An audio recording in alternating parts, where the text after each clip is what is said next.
தென்னாட்டு கிராமம் ஒன்றில் பசுமை வயல்கள் நடுவே அமைந்திருந்த ஒரு சிறிய வீட்டில் அருண் தனது குடும்பத்துடன் வாழ்ந்து வந்தான். தந்தை ஒரு விவசாயி, தாய் வீட்டு வேலைகளில் மூழ்கியிருந்தார்.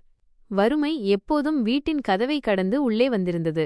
ஆனால் அருணின் கண்களில் எப்போதும் ஒரு ஒளி இருந்தது. அவன் படித்து உயர வேண்டும், தனது குடும்பத்தை கஷ்டத்திலிருந்து மீட்டெடுக்க வேண்டும் என்ற கனவு. பள்ளியில் அவன் மிகவும் ஆர்வமாக கற்றுக்கொண்டான். ஆனால் பலமுறை கட்டணம் செலுத்த முடியாமல் ஆசிரியர் முன்னிலையில் வெட்கமடைந்தான். அதற்குப் பிறகும் அவன் கைவிடவில்லை. இரவு நேரங்களில் மின்சாரம் இல்லாதபோது விளக்கு ஒளியில் புத்தகங்களை வாசித்தான். நண்பர்கள் விளையாடச் சென்றாலும் அவன் புத்தகத்தில்தான் மூழ்கியிருந்தான்.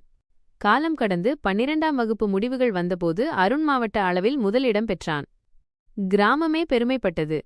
ஆனால் அடுத்த சவால் காத்திருந்தது: கல்லூரிக்கான செலவுகள். தந்தை வயல்களை அடமானம் வைத்து அருணை நகர கல்லூரிக்கு அனுப்பினார். நகர வாழ்க்கை அவனுக்கு புதிதாக இருந்தது. அங்கு சிலர் அவன் கிராமத்து பையன் என்று இகழ்ந்தனர். ஆனால் அதுவும் அவனை தடுக்கவில்லை. பகல்களில் படித்து இரவு வேளைகளில் சிறிய வேலைகள் செய்து குடும்பத்துக்கு பணம் அனுப்பத் தொடங்கினான். பல தோல்விகளையும் மனச்சோர்வையும் எதிர்கொண்டபோதும் நான் வெற்றி பெறுவேன், என் குடும்பத்தையும் என் கிராமத்தையும் உயர்த்துவேன் என்ற நம்பிக்கையோடு நடந்தான். 4 ஆண்டுகள் கடுமையான உழைப்புக்குப் பிறகு அவன் பொறியியல் பட்டத்தை பெற்றான்.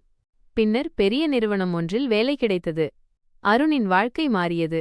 குடும்பத்தின் வறுமை நீங்கியது. தந்தை மீண்டும் வயல்களை திரும்பப் பெற்றார்.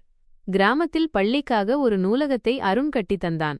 இறுதியில் அவனது கனவு நனவானது. வறுமை அவனின் கதவை திறந்தாலும் தன்னம்பிக்கை அதையே மூடியது.